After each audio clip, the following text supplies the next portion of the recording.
Isolda. Hello, how are you? So we meet here today in Ecuador and you participated in the Regional to Global conference. Please share your first impressions of the event. Oh, my impressions were the best. I found that it was a great opportunity for us to meet different people from different Latin America countries and to discuss about the energy transition and to think about including more people in this energy transition. It was really a good experience for me. At the conference you said that nuclear power has more advantages than all other types of energy, but unfortunately in Brazil it's more than 1 or 2% right now, share of nuclear power in the energy mix of Brazil. How do you think how this problem can be solved? Yeah, this is very hard to be solved because it needs a very large investment, and Brazil is now has 2 already installed installations of producing nuclear power, but we have stopped for a long time constructing the 3rd one, and the investment necessary to conclude it is too high.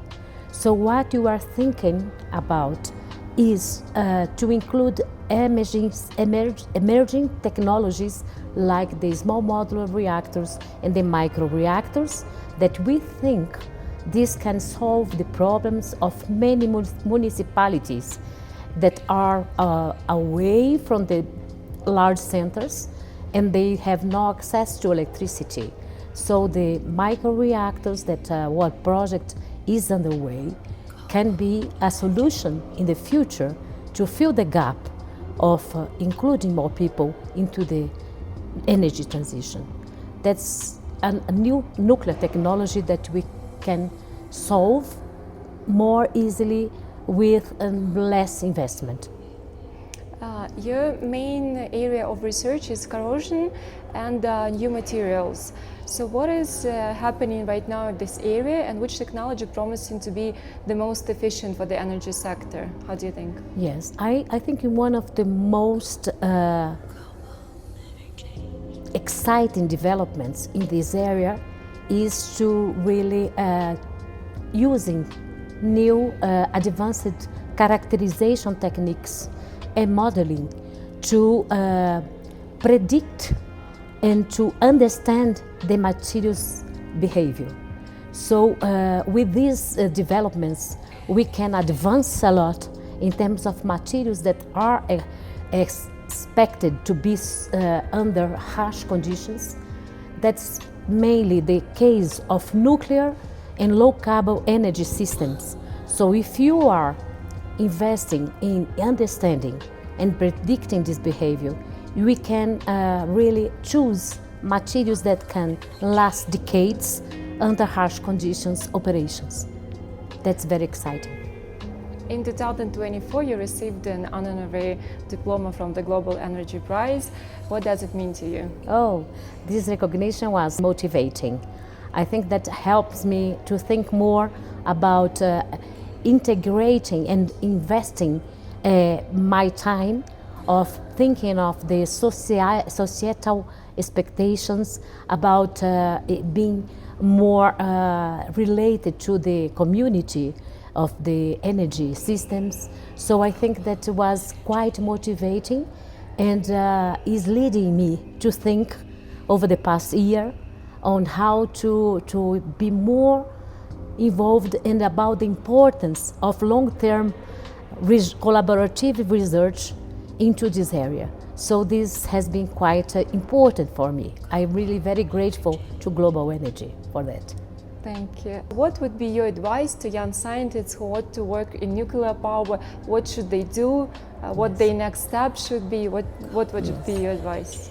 Well, I would like the young scientists to really build fundamental knowledge, really a foundation fundamental, but also thinking about that we are talking about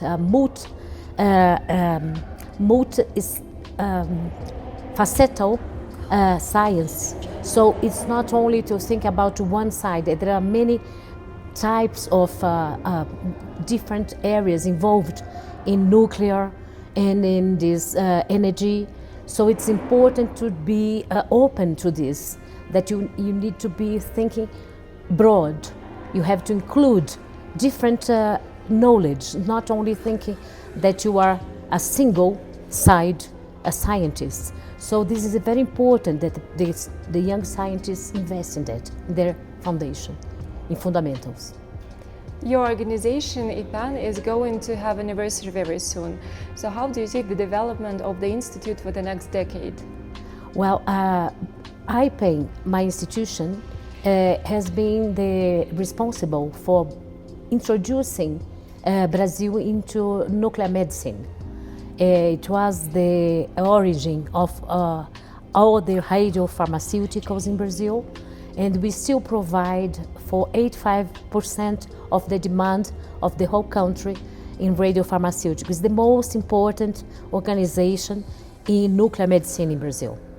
And we are actually investing a lot in that area, in new technologies, new developments, in new radiopharmaceuticals. This is really our main aim with our institution. We also have strong groups in materials, in fuel cells and hydrogen power. So, but I think the health is the really main area that our organization is investing, and we will be investing in the next years, the future. Thank you very much. Welcome.